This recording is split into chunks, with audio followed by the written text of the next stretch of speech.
Hello and welcome to the Galactic Core podcast. My name is Chef and I'm your host as each week I discuss the latest TV episodes, films, games and whatever else takes my fancy from the worlds of Star Wars, Marvel, DC and anything else nerdy and geeky in between.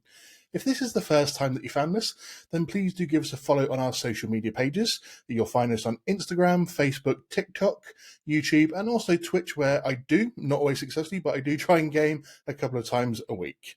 You can find all the links in the episode description, and please make sure that you're giving the show a like, a follow, and a review on whichever platform it is that you listen or watch on. It really does mean the world to hear that you are liking and enjoying the show.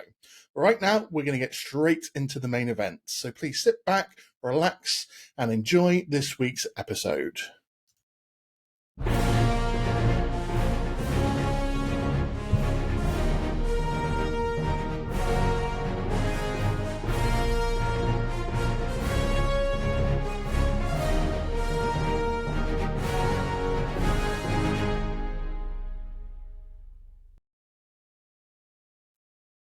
Hello, today we are back talking about all things Star Wars, specifically Ahsoka Episode 3. I am still super excited to have Star Wars back on my screen, because everyone knows if there's one thing I cannot get enough of, it is more Star Wars. If you really want more Star Wars, there's a new book that comes out next week as well, from a certain point of view, Return of the Jedi. If you haven't seen or read the first two, I should say, I'd go out and get it. It's a collection of short stories about like side characters in various different things in the films. And there's one particular short story that I'm super excited to get into in this next book, which is basically a reunion of Anakin and Obi-Wan in the Force after Anakin dies at the end of Episode 6. Apparently, it's blowing everyone away that's read it so far, so I'm super excited to get that book and really get into that, because give me Star Wars, just give me more and more Star Wars. I can't get enough of it.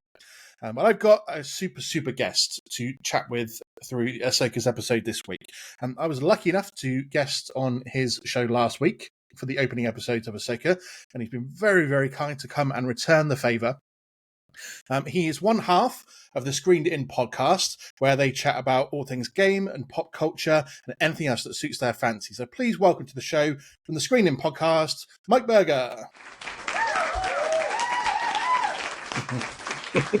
Soak it up, buddy. Soak it up. Oh, it's a nice applause. Oh, please, everyone, sit down. How you doing, bud? I'm doing fantastic. Thank you for having me on. I appreciate it. My better half is missing today. He's got previous engagements, but I miss him already. Absolutely, he will be missed for sure. I had a great time with you guys last week, so I'm really happy and thankful that you're able to come back on this week. Absolutely, yeah. We were very happy to have you on, especially for Star Wars. That in particular. I had a busy week last week. I was like guesting on three different pods and obviously doing my own. So nice to be in demand for Star Wars. I know I obviously hype it up a lot and it's my favourite thing in the world, but even still, good to be talking all things Star Wars. Nothing makes me happy, to be fair. As always, disclaimer, apart from talking to my fiance, of course, nothing else makes me happier than that in the world. But obviously Star Wars is a delightful second, of course. But welcome on to the show. So tell us a little bit about your podcast so everyone can get to know you guys a bit better. What do you cover on there? What do you love talking about? Give us a bit of a rundown as well about your nerd credentials in terms of what do you love, what brings you back to these things, and what about Star Wars do you love? Yeah, so me and John, we kind of always wanted to do a podcast together, and we really wanted to do something that would hold us in a certain space, because me and him over the years, you have those friends where you just start talking about, hey, what are you consuming? What are you reading? What are you watching? What do you like? And we just talk about all of those different things, talk about what's coming out. These were our natural conversations. So, and at a certain point, we weren't seeing each other as much as we wanted to. And that was when we realized, hey, let's do something creative together. And a podcast was a perfect space to do that. I had been on a radio station before when I was in college, and he's one of the funniest guys I know. So it just worked. The things that we talk about, we'll talk about movies, we talk about TV or streaming series. We talk about anime. We just did Howl's Moving Castle for those Studio Ghibli fans out there, which it seems like every time we do Studio Ghibli, it's very well received. So we're definitely going to go back to that well over and over again. But we like Star Wars, we like Marvel, all of those big fandoms, but we appreciate the smaller ones as well. So we every once in a while we'll throw in some different ones here and there. So yeah, we'll pretty much do anything. We've done The Last of Us. We did Twisted Metal, the TV series. We did Blue Lock, which is a soccer anime. So Ted Lasso series finales. We will do whatever. Really, it's just whatever we're interested in and whatever guest we want to bring on at that point in time. So we're definitely not like a watch along, but we're a podcast that hops from space to space. And even though that sometimes can be hard to find your audience when you're jumping from one thing to the next, we love it, and that's what matters to us. Absolutely. So in terms then of Star Wars, what is it about Star Wars specifically that you do love? And to be fair, I know there's a lot of haters out there for Star Wars. So let's just, what's on the opposite end? What is it about Star Wars that doesn't sort of do it for you? I know there's always things at opposite ends of the spectrum. So give us a bit of a rundown of each end of that for us. Okay, sure. Yeah. So I absolutely love fantasy genre, right? Fantasy genre in books, in movies, in TV. I absolutely love it. Sci-fi is awesome. But sci-fi when it's done right. Because I've watched a lot of I think we all can remember the TV channels back in the 90s and 80s that were doing sci-fi TV shows. And how they were like kind of clunky, slow paced. And so what do I love about Star Wars? I'm going to this. What I love about it now is these series. Give me more of these series. I absolutely love them. I can't get enough of these Disney Plus series. The Mandalorian, Obi-Wan, like they give me that. Ahsoka. I absolutely love it. And what I loved about old Star Wars was I had the original trilogy of movies on VHS, and I had a TV in my room when I was younger, and I would fall asleep to movies. So I must have watched the original trilogy over and over and over again, probably the first half of each movie many, many times, missing the endings every time as I drift off to sleep. But yeah, I literally in my grade school days would just fall asleep to Star Wars. So it's definitely a comforting thing for me in terms of the older ones. And then the newer ones, I'm all about the TV series. I will go and see the new movies, but I'm not expecting them to change my life is what I'm trying to say. And I guess that's what maybe I don't like sometimes about Star Wars is that I recognize, and we always take this kind of this angle on our podcast is that you're never going to be able to please everybody. Yeah. But you do have to. The one thing that I think everybody recognizes is when you really take care of the fans. And that's by, doing some really excellent writing, by taking care of the characters that are loved and recognizing where you may have gone wrong in the past. And so I think sometimes that new Star Wars does a lot to attract large audiences and track those large audiences to the Disney park and all these different things that you can do. And maybe sometimes really forgets about trying to take care of those fans and keeping those loyal to the series. That's fair. I think that's a really good point. You've got to take care of those. And it's a weird thing, isn't it? I mean, we know how bitchy Star Wars fans are and how bad they can be at their worst. 100%. I've said it many a time on this podcast, and it's not a door I will ever stop banging on. But for me, the two worst toxic fandoms that do happen to be Star Wars and Zack Snyder DC Universe fans. To me, did you? I mean, you must have saw on Instagram and social media, Zack Snyder's new universe coming out, and all of the kind of quotes that are specific to, we're not going to be Star Wars. We're going to be better than Star Wars. And you just go through the comments, and the comments section is like, wow, you want to feel worse about the state of the world. Just go into those comments about the Star Wars and Zack Snyder. It's shocking. I mean, the entitlement is unreal, but it was more to the point of the fact that there are those hardcore toxic people that unfortunately we can't seem to do much about.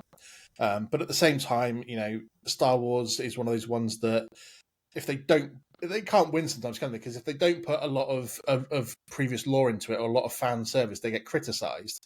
Yes. And if they then put too much in, everyone's like, well, the casual viewer can't follow this. Why are they doing this? Rise of Skywalker is a classic one where it did have a fair amount of nostalgia and fan service.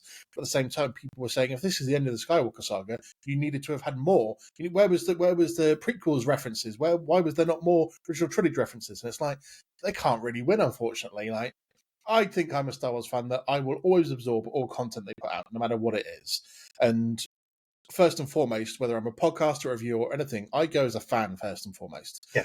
I've always said I don't get to decide what canon is. I don't get to decide what's written in there. I don't get to be the one at Lucasfilm or Disney that goes, this is what's set there, this is what's legends or whatever. So if you decide that you don't want to particularly follow a set of films or a TV series and block that out, that's your choice. And that's your headcanon, so to speak. But don't ever come and tell me that that's canon, because it's not. I will sit back, I will listen to the stories, I will watch them. If they happen to be good, great. If they need a bit of work, okay, lesson learned, move on. And I think it's still a learning curve for them with the TV series, because for the most part, they've been hits. Mandalorian, Ahsoka, Andor, Kenobi, even if some people only half rated Kenobi, I think. It was a weird one. Some people really rated it. Some people thought it was average. Mm-hmm. But maybe Book of Boba Fett has been the only big one that's really been under par, I think, is the general consensus, isn't it? So moving forward, I think they're learning from these mistakes and they're putting the fan service out there enough that they're molding universes and mixing everything together. And the animation is becoming more important than ever in terms of the characters they're bringing out into live action. And we know that we've got 3 films that were announced at Celebration this year, Star Wars Celebration, that I was very lucky enough to be in attendance at.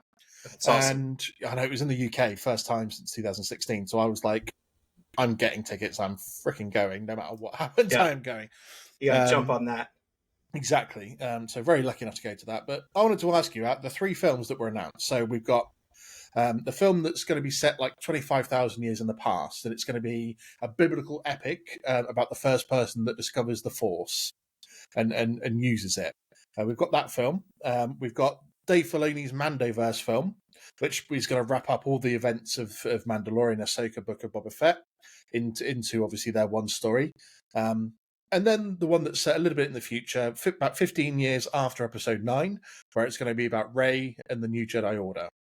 Out of all these few films, which is the one that you've got the most anticipation for? What's the one that whets your palate and goes, I need to see this now? Probably not the consensus, I think.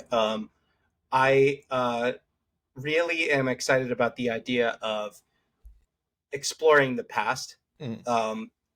So one of my favorite things that I've ever consumed that was Star Wars specific was a book series which was the Darth Bane trilogy. Yes, nice. And that trilogy was so, following that character, I'm always really excited about rooting for the bad guy sometimes. But I like when it's not clear if they're a bad guy yet. And you know how the story ends up with Darth Bane necessarily. But yeah, that was incredible. And there was something about the lore of some of the older unexplored Star Wars universe that I really, really like.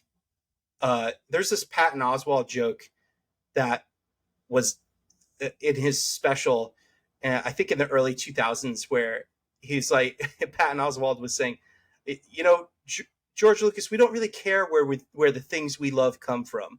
And speaking to Anakin and Darth Vader. And he's like, I love Darth Vader. I don't necessarily care about Anakin. And I don't know. I think that's not true. I think it's really interesting and cool to explore, especially way before what's going on, to see how has this world come to fruition. Yeah. I'm with you there. Out of the three films, that is my most anticipated. I've always said I want to see a film like that at the birth of the Jedi, so to speak. Or we know that the current lore or legends, lore is a little bit different in terms of the two groups that used to share a planet, and if they went one side or the other, they were then banished to a particular moon on that planet, and that's where the light side and dark side came from. If they strayed too far to one side, and eventually they broke away. So to have this epic that's set so far in the past, I know a lot of people are calling for something in the past from Knights of the Old Republic and things like that, which I really do hope we do get, because they did, when they showed the official new timeline of Star Wars at Celebration, it did have Knights of the Old Republic in there. Wow. So obviously, I'm sure they're planning to do something with that in the future around that sort of timeline. Because it would be epic to see the Jedi Empire at its height, the Sith Empire as well as a thing going on. Because I'm a big Sith fan. I've got a few different Sith tattoos. Like yourself, I love the bad guys, sometimes too much the villains, or the anti-heroes as well, to be fair. The clean-cut heroes aren't really my thing. Same. I like someone a bit more complex in my life rather than I must do good and I'm so self-righteous. Ooh. Okay, Captain America, calm down. So yeah, I think it's going to be good to see that film and just see the struggle that someone goes through, learning about the Force and the fact that, holy crap, what is this? I think that's why not only this reason, but I think that's why a lot of people liked Andor, right? It's you kind of understand who the good guys are, but nobody looks squeaky clean coming out of Andor. Nobody comes out of that movie looking like the best. They all have very selfish motivations at here or there, and even certain points in that story where you're like, oh, I thought this guy was totally cool, and then he pulls that. And I think I really like that type of writing. Give me someone who's complex. Give me someone who's gonna surprise me. I understand Luke Skywalker, but he doesn't always surprise me. I can kind of get a sense of what he's about, where he's going. That is about Luke, isn't it? He's always going to be the guy that will rush headfirst into danger for his friends and for those that he cares about without a second thought. And he's always going to do eventually the good thing. Because even in episode 6, the whole thing about, will he turn to the dark side, will he won't? Okay, there was one point in his fight with Vader where he's overcome with emotion when he mentions, obviously, his sister. Yes. And he gets that sort of rage. But apart from that, I don't really see him ever being tempted by the dark side in his story. So that was, a pretty simple bit. Not in the same way that we see lots of others, another Jedi, and people sort of tempted by the dark side. So even in his tempting by the dark side, he's still a bit clean cut in that. It was just, I had a bit of rage. Yeah, and now I'm over it. I mean, even if they tried to go that route, I probably, if they had made him go to the dark side, I would have been shocked, right? Because that's the idea, is that even in that moment, you're trying to give some complexity to the character, but you and I both looked at that and we don't believe for a second that that's what's going to happen. We don't believe for a second that he's going to give into that, right? He's lasted this long and this many films without doing it. I don't think it's going to happen, right? But if they did it, I would have been turned on my head. I don't know what's up or down anymore. I mean, it would have been epic after what was one of the biggest reveals in cinematic history of Vader being Luke's dad in the previous episode. To go to this one and have him turn when nobody expects him to. That Mm-hmm. would have been a double knife in the chest, wouldn't it? So Right. in a way, you kind of want them to. Well, obviously, I'd like the villains. I want them to do it. I want everyone to die at the end of every episode, and so it's, it's I'm well known on my podcast for I hate the movie trope of everyone seems to make it through every major war and every battle unscathed, and Yeah. everyone's alive at the end of it. Like I'm like, fuck no, kill some people off. Surely we need some Yes. deaths. We Like need to have weight. Like when something has weight and we believe that a character that we really love can die, suddenly you're like, oh, I got to keep watching because anything can happen. And I think that's a really good point that you bring up, that matters and we care about that. But we don't get that. We only get one of two things. Either minor characters or side characters get killed off. And I'm like, Mm-hmm. well, they weren't that important anyway. Fuck them. Or we get the fake out death, which Disney seems to be doing more and more. They did it in Secret Invasion. They did it Mm-hmm. with Sabine at the end of the first episode. And it's just like, we know they're not going to die. So sometimes when they do actually kill someone off, that's where it lies as more of a surprise because you're like, holy crap, this is going to stick. But I think the problem nowadays is we still get 2 or 3 more episodes of theories going, they're not really dead, they're just hidden off somewhere. They're going to come back and like, holy shit, are they actually dead now? So I need more deaths in my life. Not my own, obviously. I'm going to live forever as a robot, hopefully. But yeah, give me more deaths. Give me more major character deaths. Yeah. I just can't believe that everyone makes it through every conflict unscathed in the major characters. Yeah. It just makes no sense. Makes no sense. And that's what I love about something like the Clone Wars. With the obvious exceptions of the fact that we know certain people make it through to episode 3 and beyond. Sure. They're not afraid to, especially with the clones, because they are the soldiers after all. But some of the most emotional deaths I've felt in Star Wars have come from the Clone Wars and the clones themselves. So my boy Fives, if anyone knows, Fives, one of the most tragic deaths in all of Star Wars. I'm never going to get over that. So it's it always hurts right here. Fives, my man. But yeah, so give me more deaths, give me more emotional moments, because that's what makes a series for me. Is you can have a series that's really good and really well written, but at the same point, if it's not emotionally heavy, for me anyway, this is obviously my own personal opinion. If it's not emotionally heavy and pulls on those heartstrings, on the emotionalness, and makes me want to cry at the end of it, then to me, I'm like, well, it's okay, but we can do better. How about you on that one? Yeah. No, I'm with you. I'm with you all the way.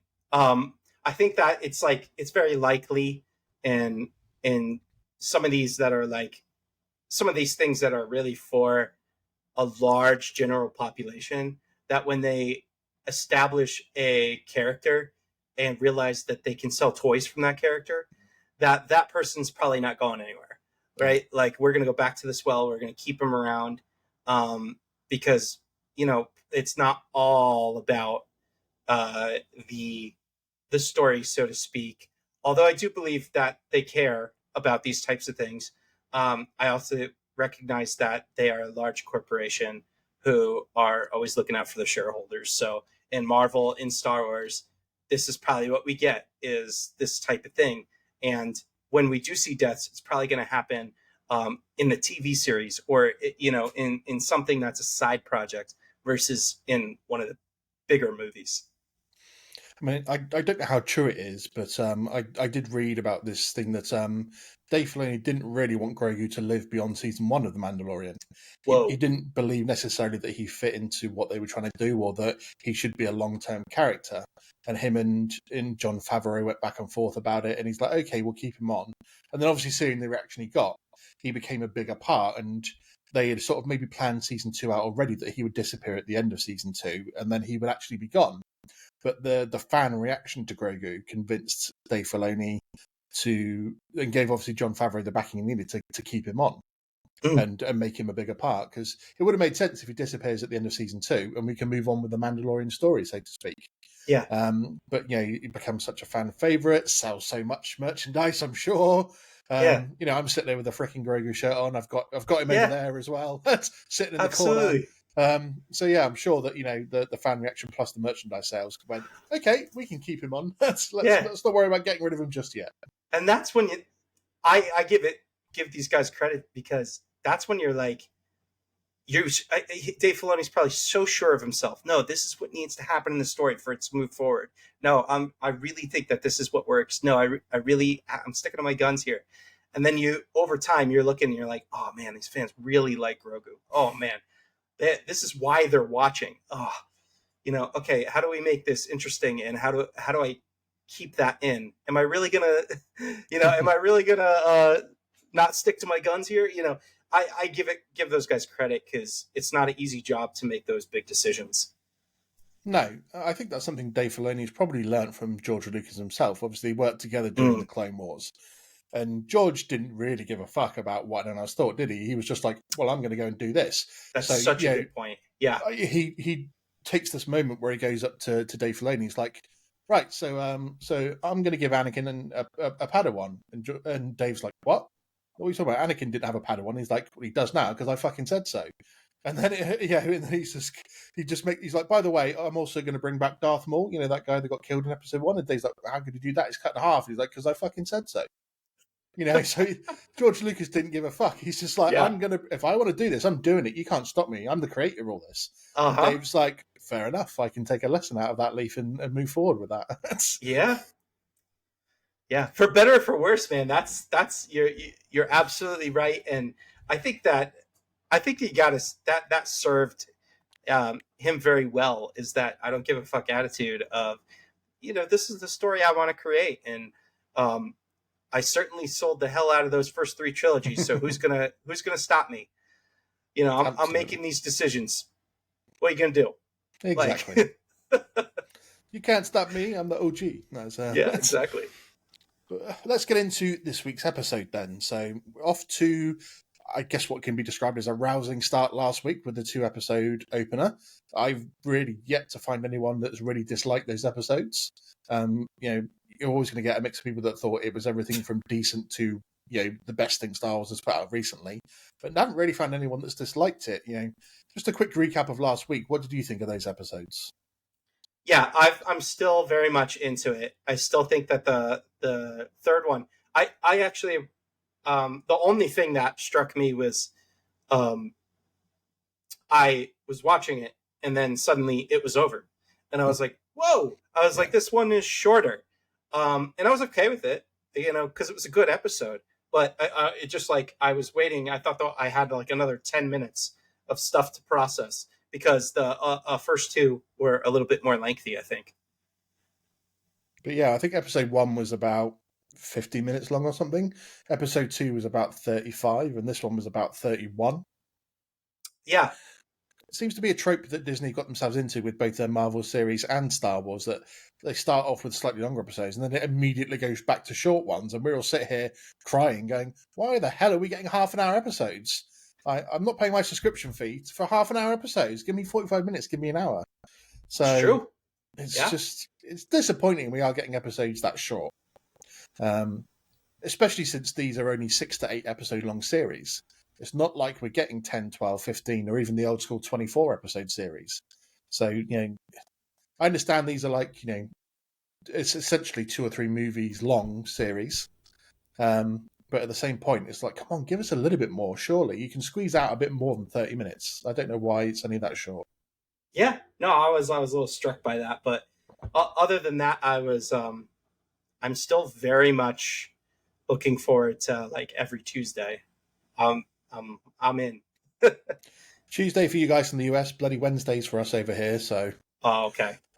Well, to be fair, it was always a Wednesday, because they always did it on a Wednesday anyway, didn't they? But it was just that you guys used to get it at, like, early in the morning, like 2 a.m. or some sort of time around then. Yes, yes, that's true.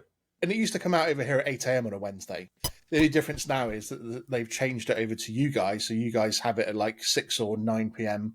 on a Tuesday, and we get it at 2 a.m. on a Wednesday now. So it doesn't make a difference for me. I still have to get up in the morning, go to work, and watch it when I come home. So.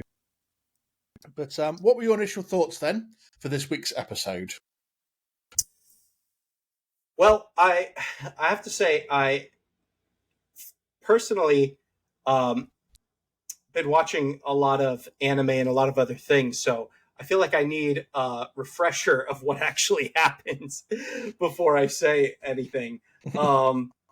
So I believe the one part that, like, kind of struck out to me is that is it Hera is now a chancellor. Is No, that no, right? she No, no. Hera's still a S- general in the army, but you've got not Hera. Mon I'm Mothma. sorry. Yes, Mon Mothma.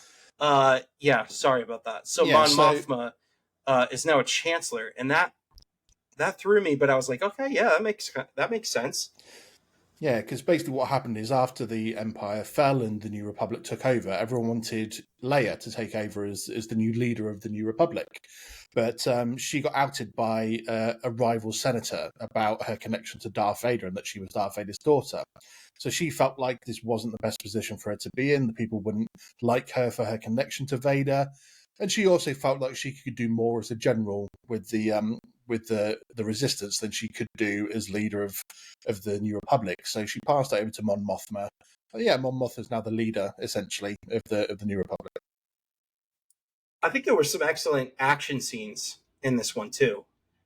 The we get some Jedi training. We get some we get some space in flight fights going on, and Ahsoka kind of like doing cartwheels and backflips in space on the ship.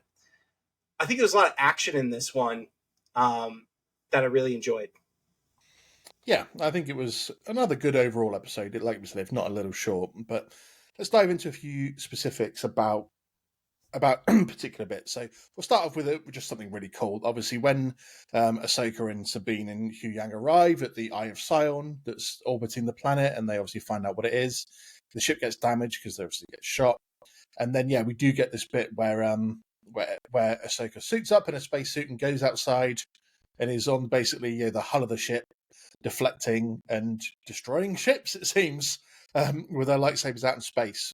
Pretty cool scene, to be fair. I don't think anyone's going to dispute that. No, it was fantastic. Yeah, and Rosario Dawson just keeps killing it as Ahsoka, literally. Yeah, a great episode, to be fair. Let's talk a little bit more about that potential Jedi training. Mm-hmm. So, yeah, obviously a little bit of a callback to episode 4 when you had Ben Kenobi, putting the blaster helmet on Luke and making him battle the training ball without seeing it, and obviously seeing that gate around there. This is starting to become a big talking point, though. I found in the Star Wars community about this whole deal with Sabine and Jedi training. My point of view is that are they training her to be a Jedi? Does she have the Force? I've been trying to look up a little bit more of the lore about what gives someone ability to use the Force, what potentially George Lucas or has been written about official canon lore about that, and people using the Force. And I found sort of a couple of conflicting statements about this, because George Lucas said that everyone tends to have the Force.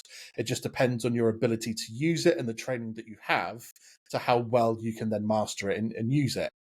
But we're also taught that everyone has a midichlorian level, and the higher your midichlorians, the more access you have to be attuned with the Force and use those abilities to your advantage and for the Force's will, so to speak. So they're almost conflicting in a way. Mm-hmm. And then we get that sort of line from Huyang in the last episode where he's like, out of all the dreaded Padawans I've seen trained over the years, you basically have the least Force ability out of all of them. So I'm still unsure whether we're supposed to believe that Sabine is Force sensitive or not. We know that everyone has the Force inside of them. It was just always taught that everyone has varying levels.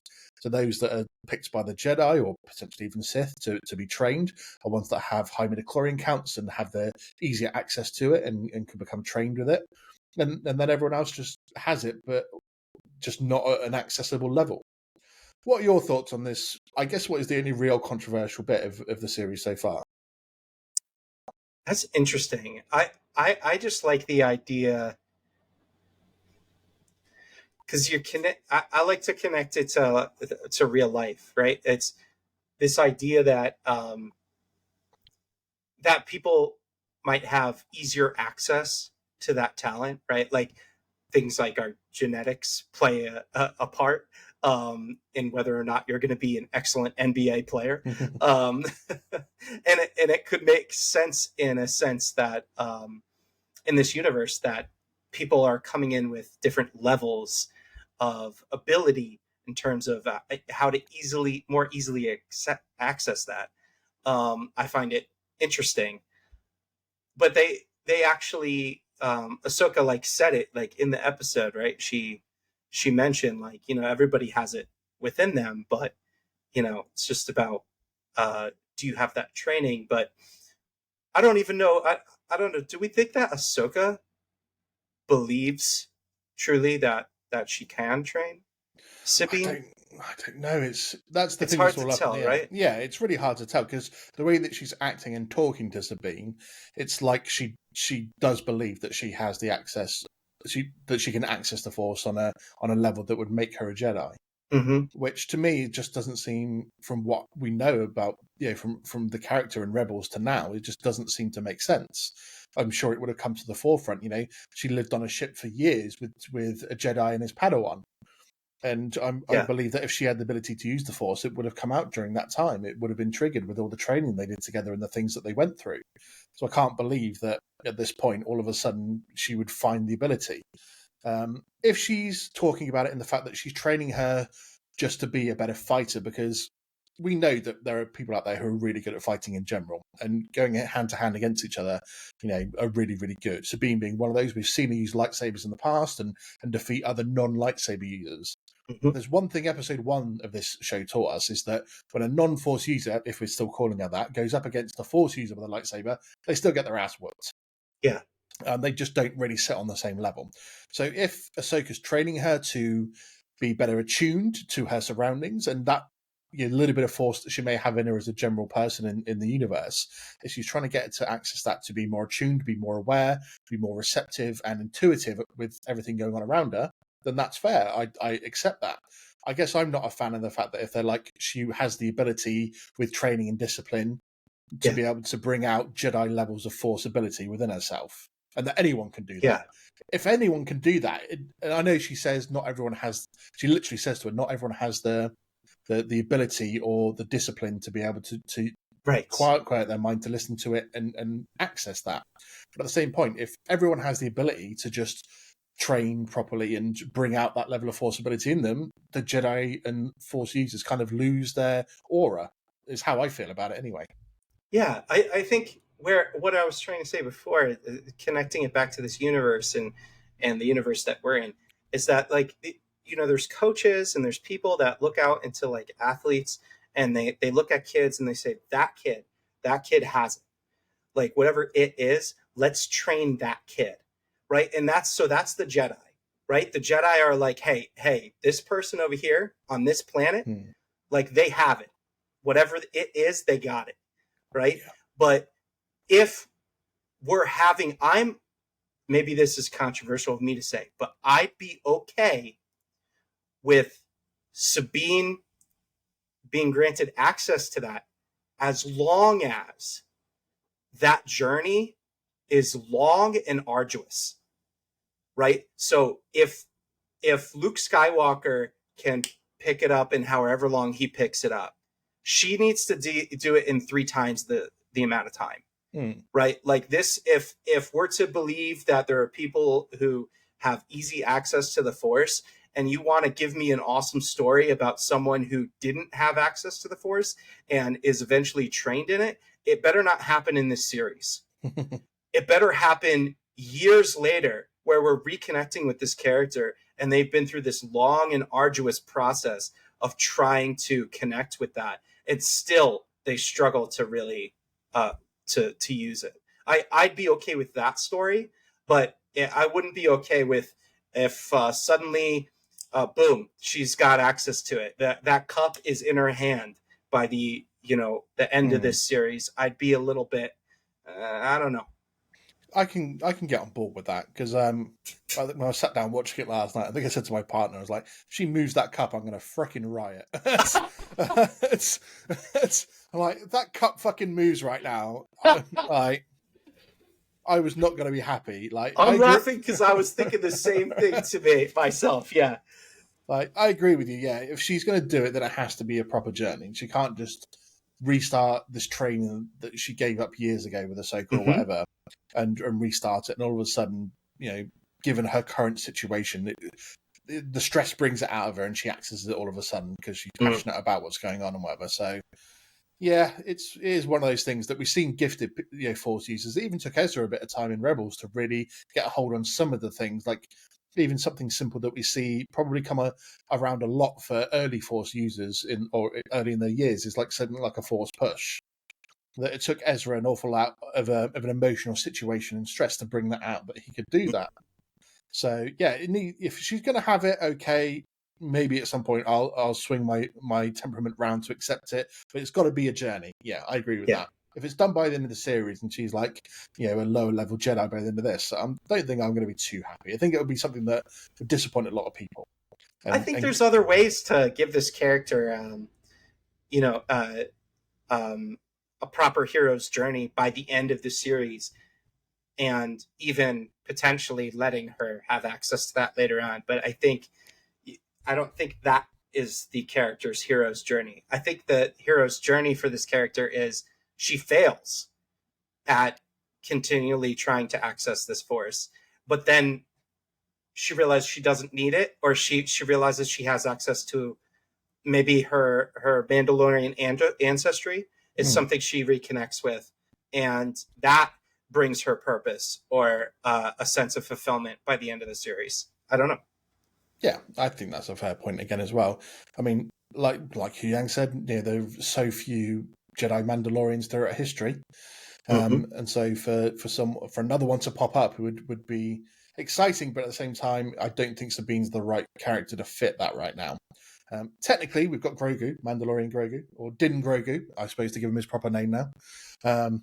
We've got our little Mandalorian Jedi there, haven't we? So, although technically he's neither a Mandalorian nor a Jedi at this point, is he? So, he's a Mandalorian Jedi that is neither a Mandalorian nor a Jedi. So, but yeah, so back in this episode then, I wanted to mention that when they arrive at that Eye of Sion thing and they're being pursued by some of the fighters, including Shin, the other apprentice, and Marek, the Inquisitor, their ships had a very familiar look to me. It kind of looked like a cross between two things.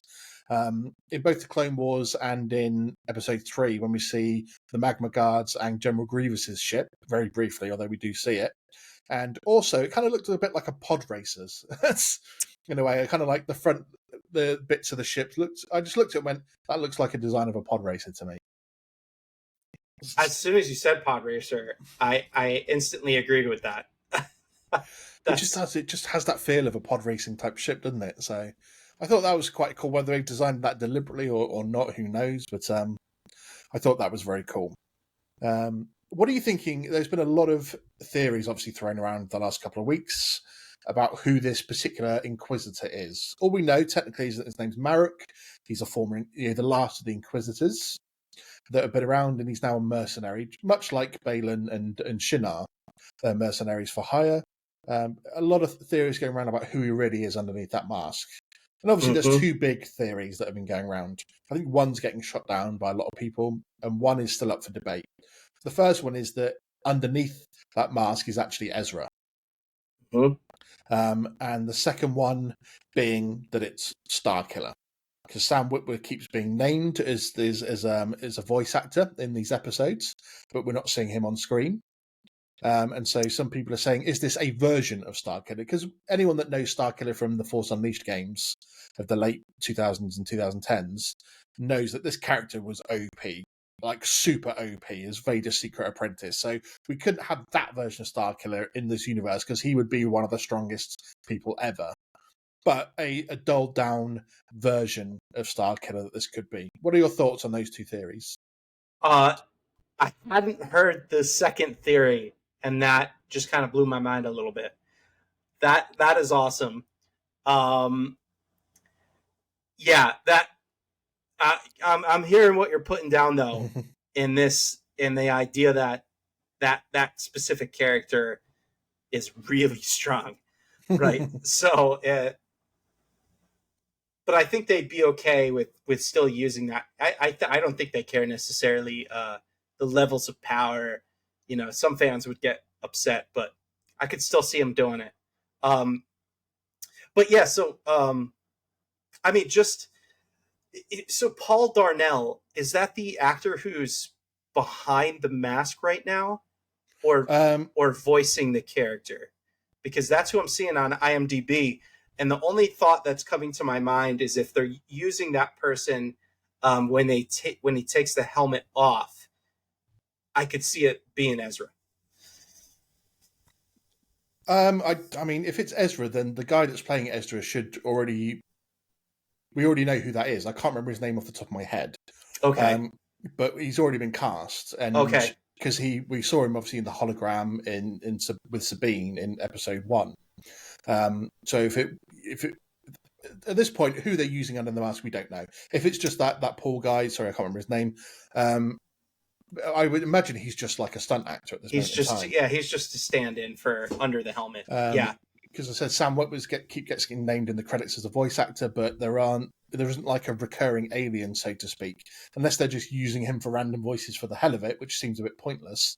It seems that you know, because that Marek's character's voice, it was obviously digitized behind, underneath a mask, so it wasn't recognizable. Because I think if a lot of people would recognize Sam Witwer's voice straight away. For sure. Yeah. So that's a good way of hiding it, and then the reveal later on that he is the guy underneath that, because he's got a similar type height. And I know that he's done a couple of interviews as well where he said that Dave Filoni talked to him about the possibility of Starkiller being an Inquisitor in Rebels, and they decided not to use that idea in the end. So maybe it's one of those things that that Dave Filoni's revisited and gone, okay, the last Inquisitor standing is Starkiller, and get Sam Witwer to play him. So I feel like I don't know. Unfortunately, like I definitely have. Although I watch probably I would consider like 80% of Star Wars, including reading a lot of the book series. Everyone has like their at different varying points. I'm pretty sure yours are very, very small, but they're little gray spots that they don't know. And I'd have to say that I did not play those video games with Star Killers inside of it, so I don't know much about Starkiller, and I missed out on Rebels somehow, but I'm going back to it as soon as Ahsoka's done, is what I've decided. But those were two things that are like both gray areas for me. So I have a really hard time making a delineation either way in this one. I was trying not to bring up the fact that you hadn't watched Rebels yet, because I gave you a bit of a ribbing on your show for it. I didn't want to give you a double dose. Listen, it's okay. I totally get it. It was funny. I just didn't realize how many people had watched it, and I initially was turned off by the animation. Same, yeah. Yeah, so the animation for me, like sometimes that same animation, I've seen it in sci-fi animes before, and it's that the whole like 3D animation type thing can turn me off sometimes. So I looked at it and I was like, I'm not sure if I want to watch that.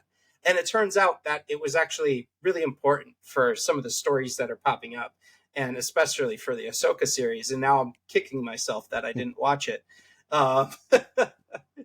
So when I see all of these animated scenes being referenced when talking about Ahsoka, and I'm just like reading up on it and trying not to ruin the Rebel series for myself before I get to it. Fair enough. The other big sort of scene we do get in this episode is when Hera does meet with the Chancellor and the other senators, and she's there pleading with them that to send a force out to investigate the ship that's being made, and they're just typical politicians, really, aren't they? They're just like, well, there's no war going on. And it's like, well, because you're not there fighting it, dickhead, are you? Hey, fucking gobbing off at me saying, oh, there's no war here. No one wants a war. And it's like, there's still a fucking war going on. Excellent scene. We're trying to prevent one, so, and they're just like, oh, I loved it when she looks at those other the two on the left or whatever, and she's like, did you fight during the last war? And they're like, no. And she's like, right, you just sat there waiting to see who came out on top. So either way, it's a great line. Yeah, absolutely loved that bit about her. And I didn't know that I think the Chinese or the Asian senator was there. He's part of Star Wars Resistance as well. Another animated show that's set a little bit after this, sort of about 10 years or so, I think, before episode 7.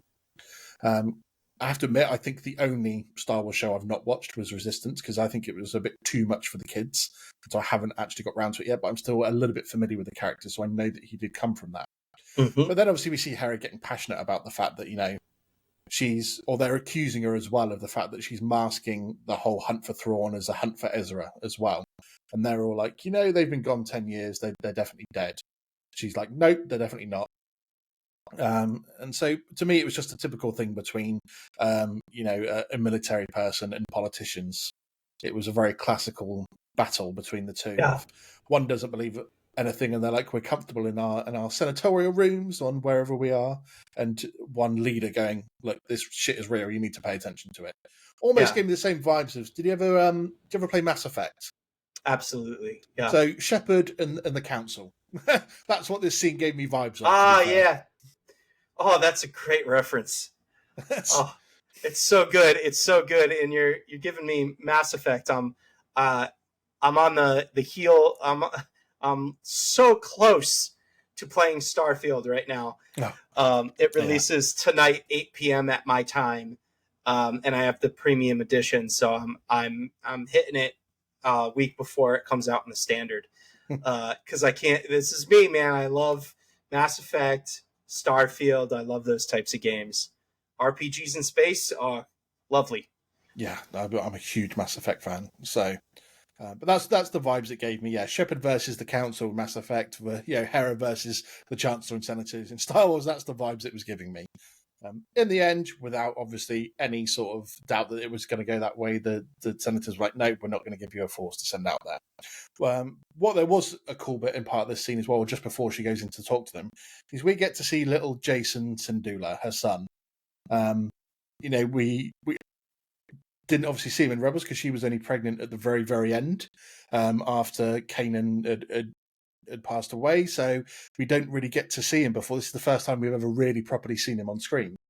And obviously she's like, oh, he's off causing trouble with Chopper, and I'm like, of course he is. That's exactly what they'd be doing together. Anyone that knows Chopper knows he's going to be causing some shit somewhere. But then there was that cute line as well when he was talking about, Sabine's being trained to be a Jedi, and he's like, I can't wait to be a Jedi as well. And it's just like, oh, yeah, your dad was, so I have no doubt that you're probably going to be as well. I know obviously that scene might not have had as much impact for yourself, having not seen it maybe from Rebels going over. But I understood the brevity of it. I understood what was happening kind of in a sense. So I think for a lot of Rebels fans, that's a cute moment that we get to. I wasn't really anticipating we were going to get to see him in this series. I didn't think it's going to get a mention here or there, but I really didn't think we were going to get to see him on screen. So I think that's a nice little Easter egg. I don't think we'll see him again. Cool.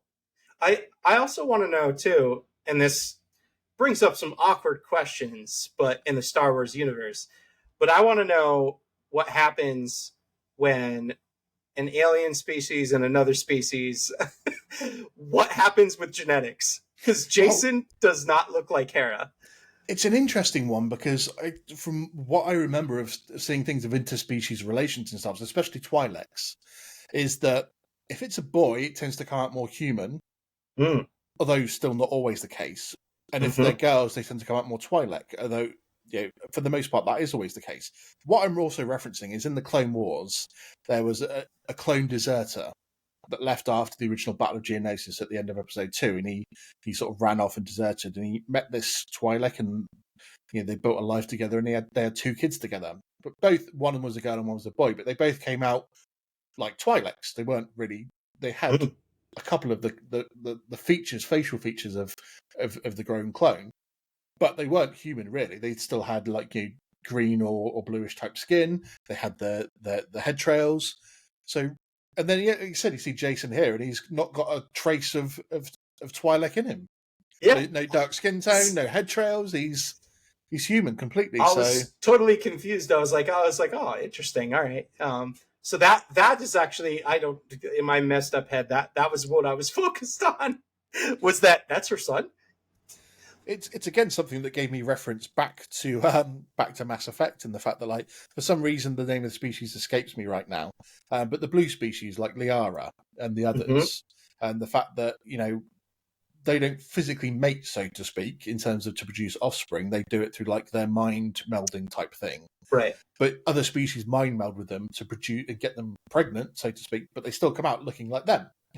So it's just Yeah, who knows what the fuck genetics goes on in these universes, Yeah. but doesn't follow There's like the some rules as I know dominant it. and recessive genes. We're going back to biology here. I would hate to be in like a general biology class in the Star Wars universe because it's so confusing. It's like, Yeah. if this species meets with this species, then it comes out like this. But if this species has a dominant gene, then it's going to come out like this. But this species could have this species. Oh my god, you need like you could spend Yeah. a life learning Well, that and still not understand it. oh, for sure. I mean, the funny part about Star Wars is when you get something that is this popular, is that you start to get books and references and encyclopedias of the actual lore, and they have really interesting information inside of them. But I've yet to see kind of like a biology Yeah. Star Wars book. I don't understand it. I'm not going to. I'm not a geneticist, and I'm not going to attempt to. They're just like, yeah, let's just make him a bit more human. Let's make them more alien and just be done with That's it. Don't really need a book on that one. It's just like we flipped a coin. Yeah, it's Flipped a coin. flipped a coin. It landed on heads. He's more human. So if it lands on tails, he gets There the you head go. trails. There's the thinking. That's behind it. it. Any other thoughts for this particular episode? I think. I mean, it's kind of I guess worth referencing. Do we kind of feel as though Morgan, you know, I don't know what's going to happen with this kind of, I don't know, I'm sensing interesting relationship between Morgan and Shin and Balin. And I'm not quite sure how that's all going to play out. Like they have the same goal right now. And I don't know if that's going to continue into the future or not. I just have this feeling that they're all kind of interesting. I can't tell where they all sit. You know, Shin seems suspicious of Morgan.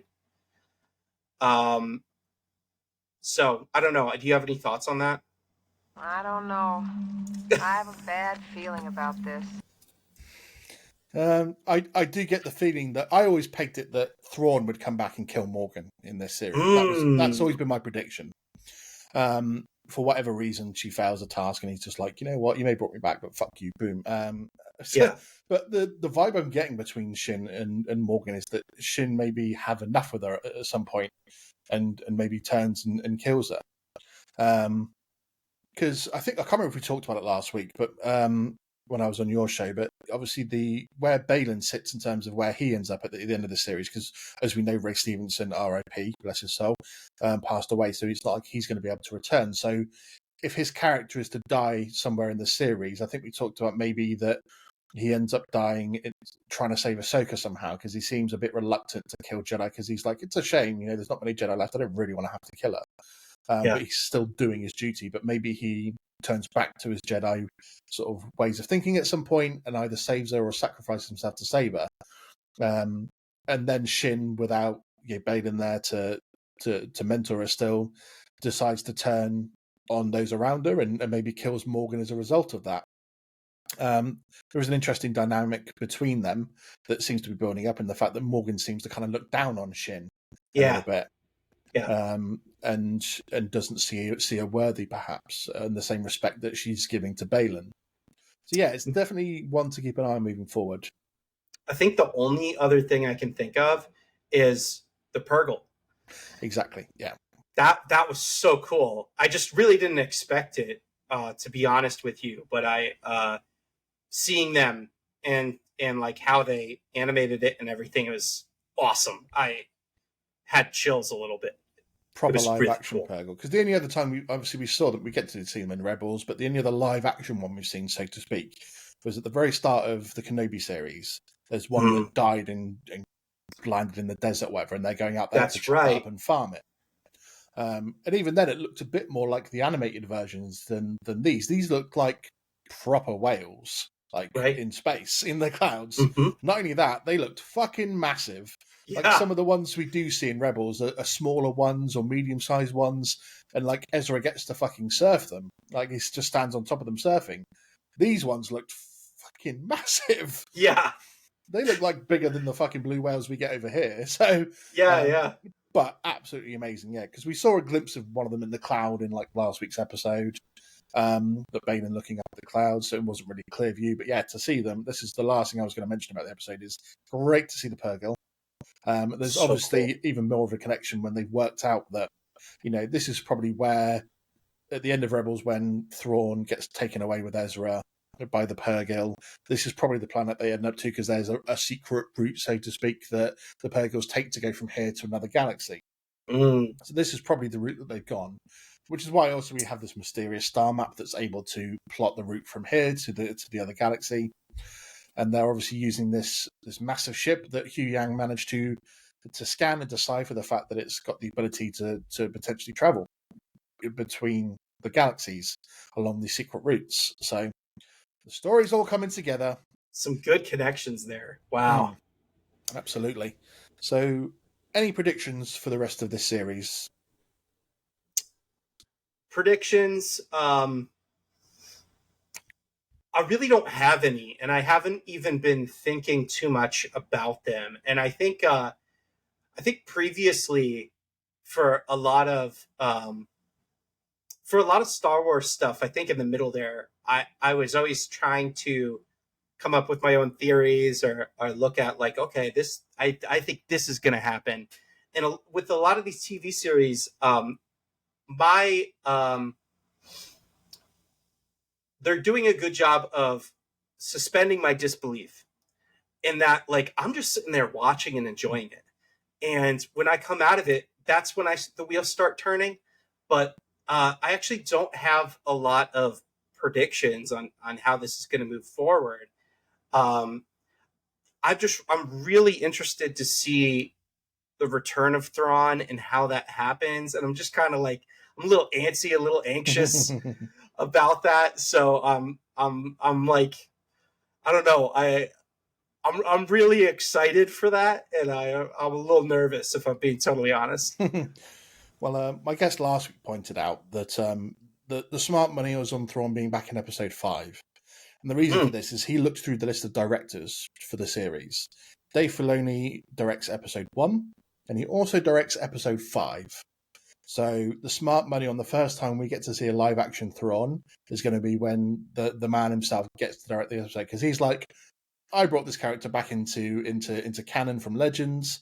I'm going to oversee his live action introduction as well. That's a really, really good guess. I'm in full support of that. Let's do it. Absolutely. I'm super excited to see Thrawn. As I think I said to you guys last week, you know, the same voice actor doing him, which means it's going to be epic. And I really can't wait to see where the series goes. Mike, thank you so much for coming on and joining me this week. I really do appreciate it. Tell everyone at home exactly where we can find you, exactly where we can find the Screened In podcast. Yeah, thank you so much. So you can find us on wherever you listen to your podcast. If you search Screened In, you should find us. But we do have a website. We're at www.screenedin.com. So we have our website there, which will bring you to any way that you want to watch it. As I said, we rotate through movies, TV, anime, and video games. We got One Piece coming up. We got the live action from Netflix. We got Starfield coming up. So look out for that. We just did Howl's Moving Castle, and we did it Ahsoka. So that's been what's on the docket recently. But we post the most updates at our Instagram, which is Screened In Pod. So you can find us there if you want to find out what we're doing. Follow us there. Absolutely. Amazing. Thank you again so much for coming on. Thank you for having me. Thank you so much. No, absolute pleasure, mate. You're welcome back absolutely anytime. I, of course, will be back next week with episode 4 of Ahsoka with an Ahsoka specialist as my guest to give us the rundown on what she thinks of the series so far. But until then, you know, go listen to Mike's podcast. Obviously, give ours a like, give us a follow, give us a review. Tell us what you're loving. Tell me what you want to hear on the show, and you know, send me your views. Tell me what you're thinking about it so far. I'd love to get into some viewer thoughts as well. But until then, everyone, take care, and always remember: the Force will be with you always.